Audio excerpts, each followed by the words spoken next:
Alright, so this is going to be another movie review. As promised, this one's called Nonnas 2025. I'm giving it 1 out of 5 stars. I hated piece of poop, and I even forced my son to watch this horrible torture movie for 2 hours. Nonnas is a 2025 U.S. biographical comedy drama film directed by Stephen Chbosky, written by Liz Massey, and starring the lamestream actors of 2025, namely Vince Vaughn, Lorraine Bracco, Talia Shire from the Rocky series, Brenda Vaccaro with Linda Cardinelli and Susan Sarandon, the big-time Bernie Sanders supporter, who's always bragging about her saggy breasts, but they're not saggy because they're made out of gummy bears after she had a double mastectomy. Did we really have to know that? The film is based on the title of Joe Scaravella, the owner of Staten Island, New York City restaurant, Enotica Maria, who risks everything to honor his recently deceased beloved mother by opening an Italian restaurant with actual grandmothers as chef. Wait a minute. They have a lesbian nun who got kicked out of her convent, and you're calling her an actual grandmother? What is wrong with you?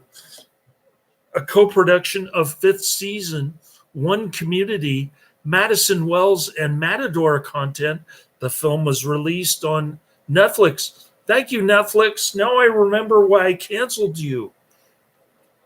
It was released on May 9th, 2025. Wasn't Netflix the same disreputable company who came out with Cuties? A film made for child pedophiles? This one, however, Nonnas, received mostly positive reviews because it's a lamestream film. As the film was released during the Mother's Day weekend in the United States, the film hit #1 in the country. Please don't make me throw up. Distributed by production companies, fifth season, One Community, Madison Wells, Matador content, distributed by Netflix. Release date May 9th, 2025. Running time 114 minutes, way too long. I was waiting for his restaurant to become successful, and then all of a sudden it became successful for 5 minutes and the movie ended. The whole movie was an advertisement. The real owner probably paid money to the Netflix show, and they're like, oh, look, all the people on Netflix are going to watch this movie and get more customers. Wow, what a good investment. Yeah, it's interesting cross-marketing here, because during the rolling credits, you see the real owner smiling and going, cha-ching, look at all these new customers I got since Netflix produced a movie about me. Country, United States, language, English. As he grieves the passing of his mother. Joe Scaravella reminisces about his childhood in 1970s Brooklyn. I thought it was 40 years ago, and now they're saying it's 1970s. 40 years ago is like 1985, isn't it? When his mother, Maria Kate Eastman, and Nonna Karen Giordano, I have no idea who these people are, nor do I care because they're all lamestream, would be in the kitchen cooking for friends and family. Wow, this whole movie is about cooking for friends and family. I'm intrigued. Please tell me more. He remembers what they taught him and he recreates all of the dishes that they used to make, though he cannot seem to pin down his Nonna's Sunday gravy. So this entire movie, the plot is, how do I get the secret recipe for the Sunday gravy? Joe's best friend, Bruno, and his wife, Stella, express concern for him over dinner, and they encourage him to waste his mother's life insurance money to do something good for himself. Joe He visits. should have bought gallons and gallons of beer. You should have bought gold bricks at Costco. Joe visits an open-air market on Staten Island that he used to go with his mother and Nonna. There he runs into Olivia, his high school crush. He blew his... You don't marry your high school crush. That never happens. Oh, my cousin did that, and he ended up cheating on her, and they got divorced. Yeah. And Anatella, her older neighbor, whom she's shopping with. After seeing a closed restaurant, he decides that he wants to open a restaurant there. Call it Enotica Maria. Okay. So he's in love with food. How come Italian people don't have big bellies? After his mother, and the key feature will be that the kitchen is staffed by Nonnas, so that the food reminds people of their childhood. Yeah, you have to employ people. Yeah. Employ women. Give them Especially lesbian nuns. You have to give them a paycheck. The government and a woman with fake breasts. The government's gonna subsidize it so then they can tax more people, because if you get women hired, then you can tax half of the population again. Yeah, they should have stayed in the kitchen to cook instead of cooking at some restaurant. Yeah, but the government wants to tax half the population that they didn't tax before. So then they're gonna have this so women get employed, so then they can tax more people and make more money. Yeah, I guess they're living on fixed incomes. Maybe they're desperate for money because their husbands died or whatever. Remember that one of them kept looking at her dreamboat Soldier Boy? That guy looked 20. What? They just took some random picture of a soldier, and she's like staring at it in the morning. Hello, honey. I woke up for you. That's a little creepy, actually. Despite resistance from she's talking to a ghost, basically. Despite resistance from Staten Island locals, Joe proceeds with this plan. He enlists Bruno's help as a contractor, and he restores the space to a classic Italian restaurant. Bruno should never helped him. Meanwhile, he hires Anotella, his mother's best friend Roberta, her hairdresser Gia, her former hairdresser Gia, and a walk-in applicant named Teresa, the lesbian nun, and Gia, the woman with the fake breasts. The Nonnas clash, at first being from slightly different backgrounds, but after Gia invites them to a private pampering session, another scene that almost made me throw up, women getting pampered at the beauty salon. Yeah, a pampering salon fixes all their problems. They have no more mental issues. They're all happy and jolly and merry ever after. The women bond and they become friends. And we discover that the fraudulent Catholic is actually a lesbian nun who prays to Padre Pio. She's blaspheming and praying to false idol. I don't think she... Because she's not praying to Padre Pio. She's praying to the Greek goddess Sappho. Huh? What? Sappho. What are you talking about? Sappho is the Greek goddess of fertility, correct? When did she pray to her? It was a joke. Sorry. Okay. While the Nonnas are developing the menu, Roberta makes Capuzil, accidentally starting a fire in the kitchen just before the inspector shows up. So she tries to cook a sheep's head. It catches on fire, and the whole side of the wall is burned. How can you go from constantly yelling and fighting, and then after you get your hair done, you're all jolly and happy? Oh yeah, maybe it's because they're holding hands like they're pretend grandmas, but one of them is actually a lesbian nun.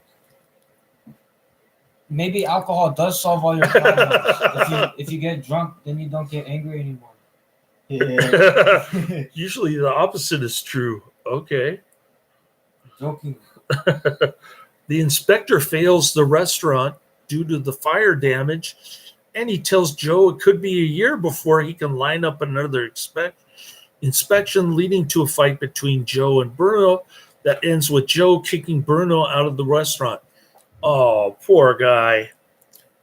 He had his feelings hurt. He's butthurt. Joe better go back and apologize to his butthurt friend. Joe later goes to apologize. He learns that Bruno has covered his own costs by selling his prized car that he inherited from his father. Yeah, and then they magically get it back after one. Touched by his friend's gesture, Joe and Bruno reconcile. Oh, big surprise there. Yeah, good ending. You hurt my feelings, but I'm still going to hug you.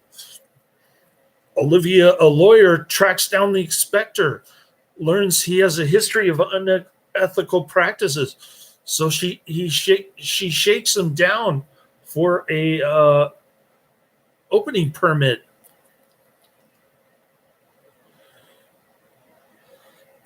She compels him to conduct another inspection immediately under the threat of force. The restaurant passes and they prepare to open. Well, that's one way to deal with corrupt officials. You just say, I'm going to tell on you, and my restaurant will open the next day. On opening night, a major thunderstorm hits the area, and nobody shows up to the restaurant besides Bruno and Stella. Oh, we hear the violins playing. Yeah, now. you're gonna marry your high school crush. Your delusions are gonna get fulfilled. And Otella later finds out one of the main vendors at the market has been speaking out against the restaurant, contributing to its poor business. I'd speak out against it too. Joe attempts to stir up business by inviting food critic Edward Durant. Thank you, government micromanagement. Please regulate everything and every detail about everything, so you can't open a business. Edward Durant, Thank you, New York. Yeah, slimy government officials in New York. I was almost ready to give this one a 2 out of 5. Said, nah, I don't think so.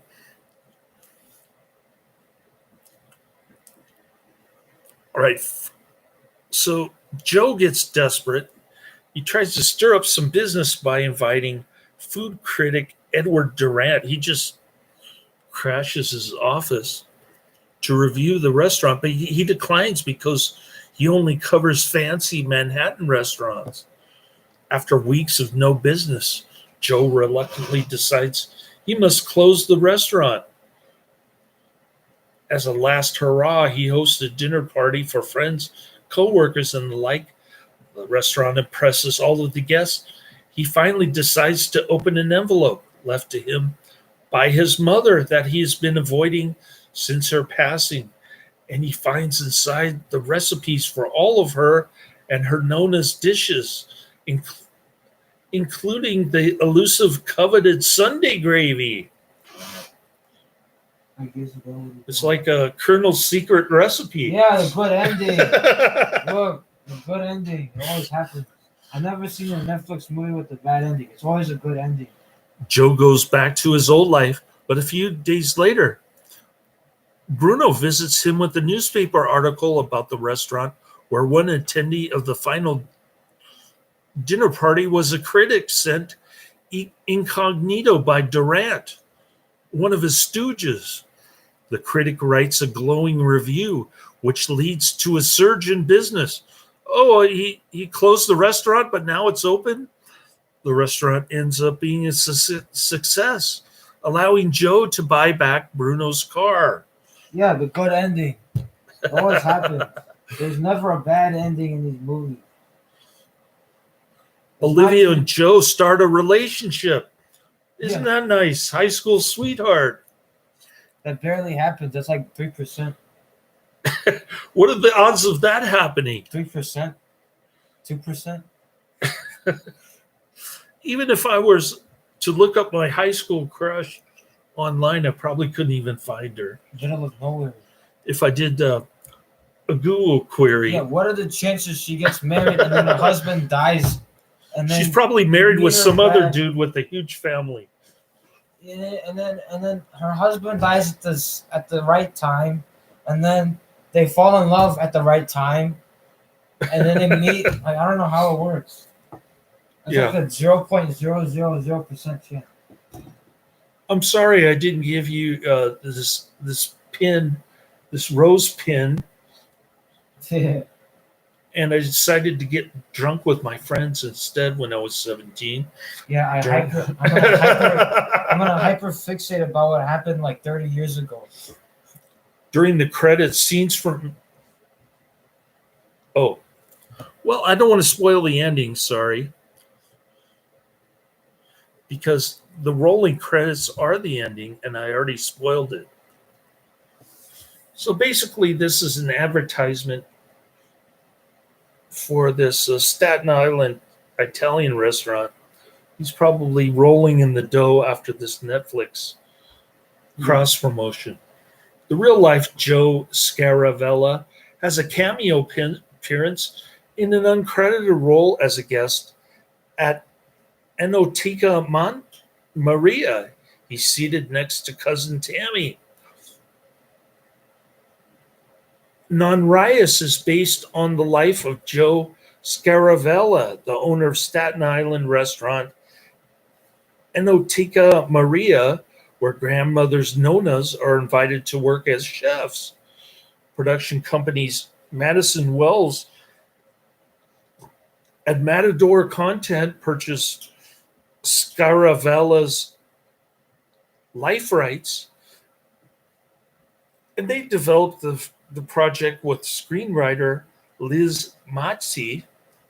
Filming took place from May to June 2023 in various locations in New Jersey, including Jersey City, Hoboken, Bayonne, Patterson, Linden, Elizabeth, and Edison.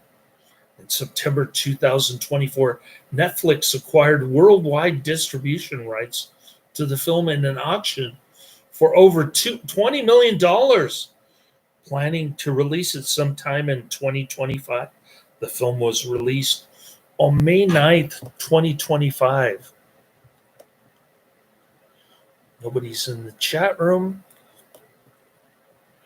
On the review aggregator website Rotten Tomatoes, 82 of 62 critics reviews are positive. Big surprise there. Super lame stream. Super lame. If Rotten Tomatoes gives us an 82, I give it a 20? The website's consensus reads like a homey dish prepared for family. Nonnas just wants to provide heaping helps of comfort and does so with enough charm that audiences may want seconds. Certainly not. I don't want to see a sequel to this. Metacritic, which uses a weighted average, assigned the film a score of 57 out of 100 based on 14 critics, indicating mixed or average reviews. Okay, now we're getting somewhere. In a largely positive review, The Guardian awarded the film The Guardian. So then this guy pays The Guardian to promote the film. Saying it fell short of recent cookery classic The Taste of Things, which I have no interest in watching. but praised its straightforward sincerity that makes it go down easily. It's not straightforward. The way these modern movies work is the scene changes every 5 seconds, and then there's some phrase with some cringy punchline, and then it changes every 5 seconds. So then the whole time you're like grinning or something. I don't know. RogerEbert.com gave the film 3 stars out of 4, saying, "It isn't a prestige film. It's kind of a story that reminds us we can heal through connections to the past and each other." The film earned a nomination for Outstanding Television Movie at the 77th Primetime Creative Arts Emmy Awards.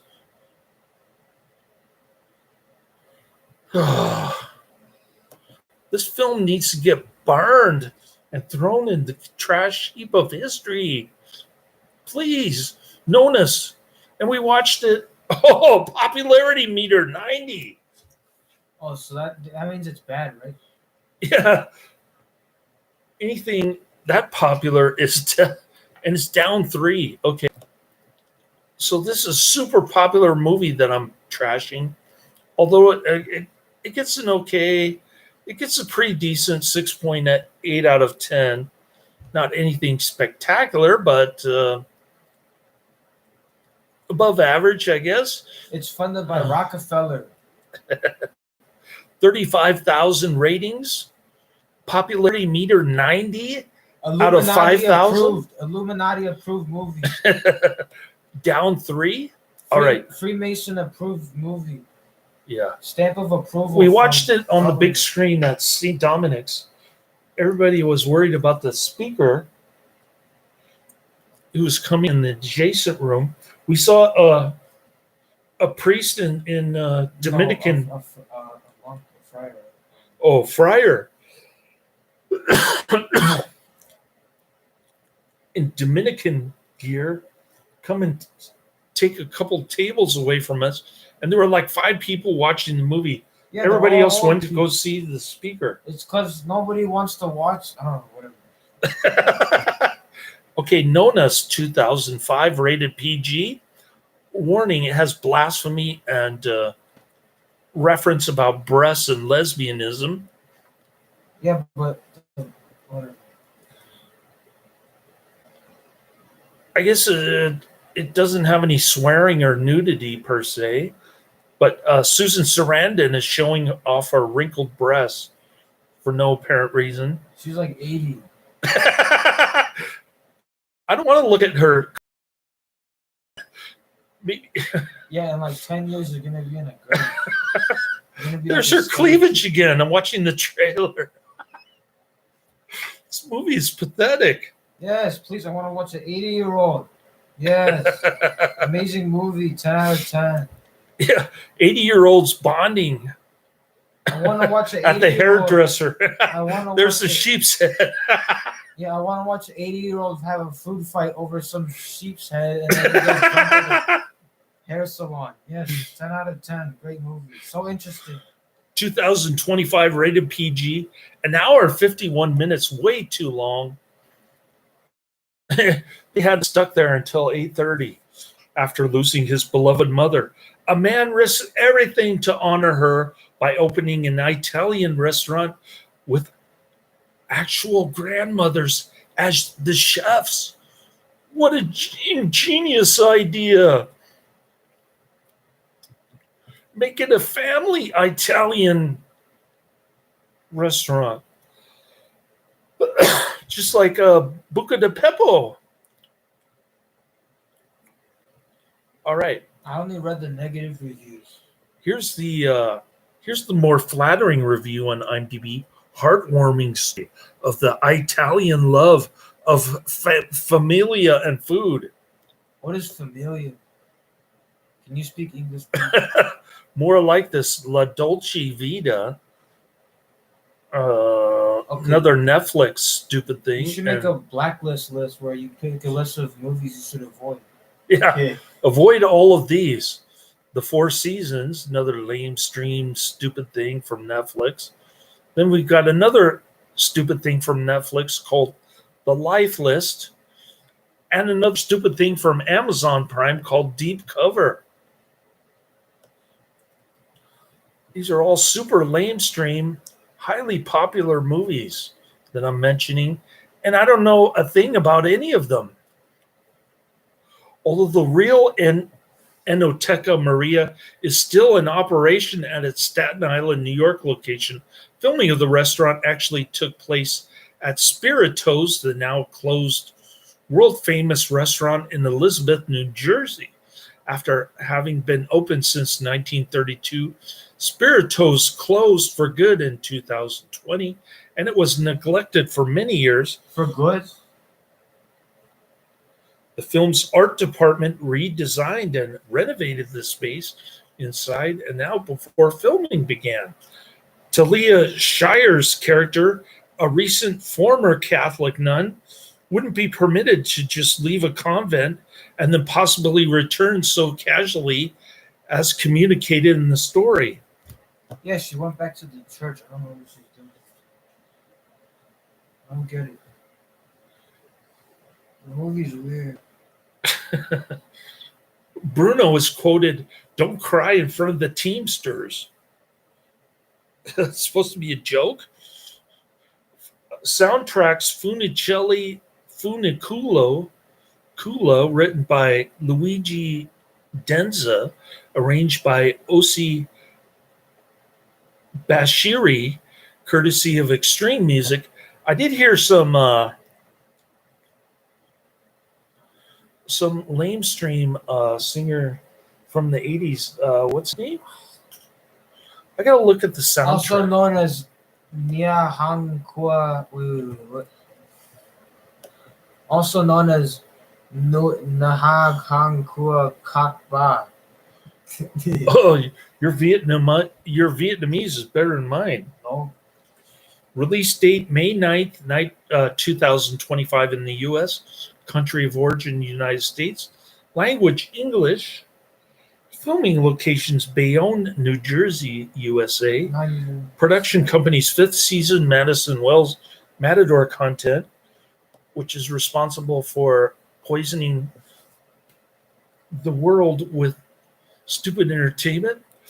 Running time. Thank you, Rockefeller. 1 hour 51 minutes.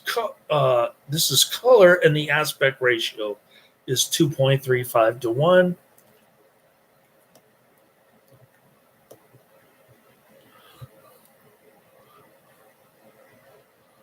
Nonnas.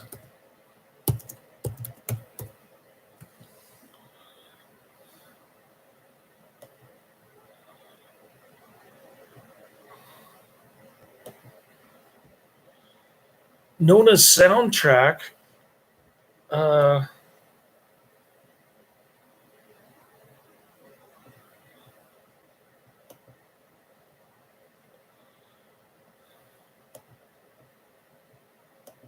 Here we go.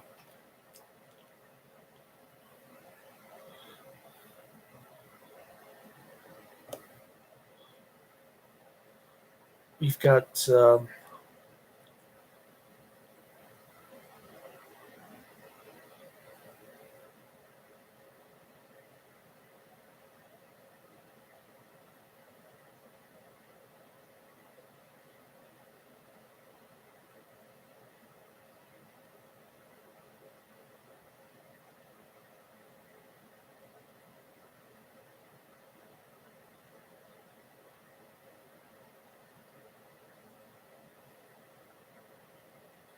Billy Joel.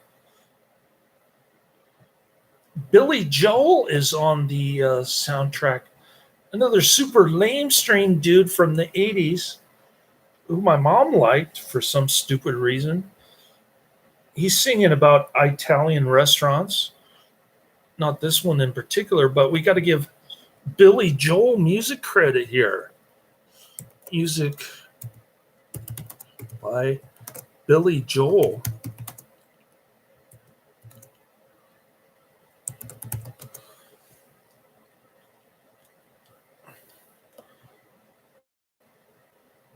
So to be fair to the movie buffs of the lamestream variety, We're going to put all the people responsible for lamestream entertainment on the description and the tags, just so that you know who to avoid.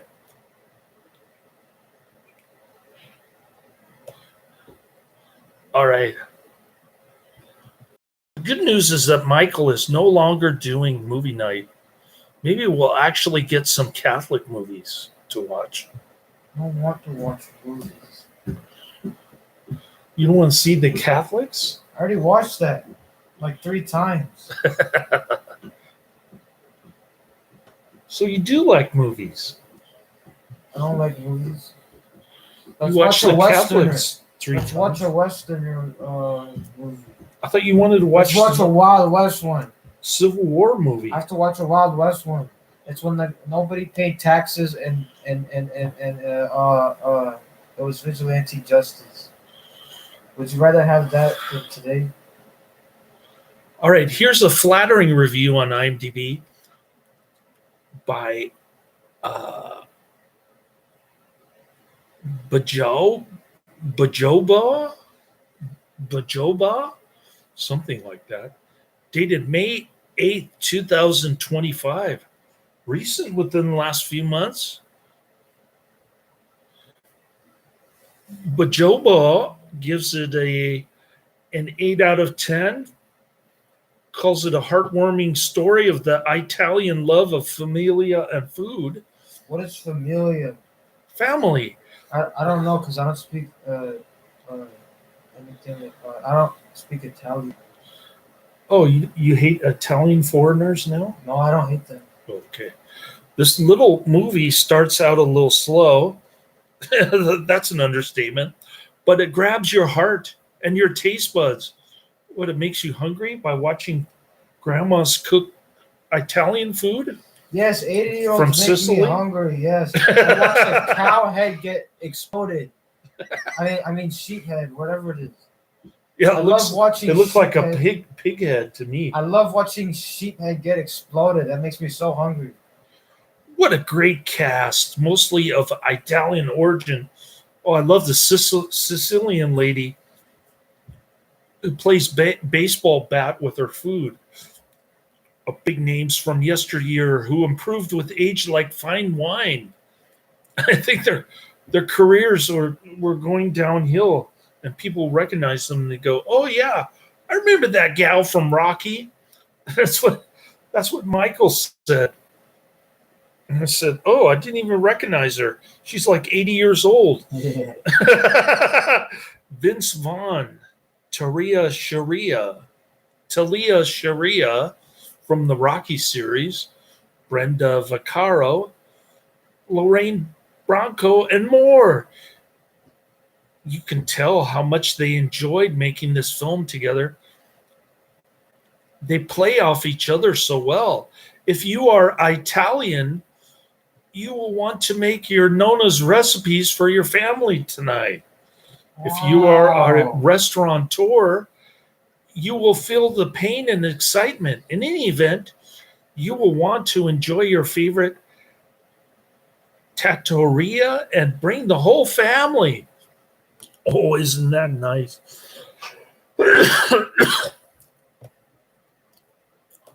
I think I'll stick with real Catholics and not some fake Catholic lesbian nun praying to Padre Pio. Padre Pio would have denied her absolution. Can you please tell the future? Where can I learn how to tell the future? Can you please tell me where I can learn about what happens in alternative universes? I need to learn that skill. Oh, really? Was there like a school where I can read people's minds in alternate universes? I need to know. I thought Padre Pio was a brutal confessor. I think he yelled at people. This sounds like Father Ilo. Yeah, he was yelling at some. I think he was. I might remember it. All right, cool. Well, I guess God isn't merciful after all. He wants to send you to hell. No, it doesn't. There was possessed people in the confessional and he would yell at the demons. Oh, I He see. wasn't yelling at Okay. He was trying to do Richard M. Hernandez the voodoo in the confessional. All right. I don't know. Speaking of Padre Pio, that's my next movie that I'm going to watch. So Good. cool. I'll watch an actual Catholic movie biography of Padre Pio. That'll be interesting. Laters.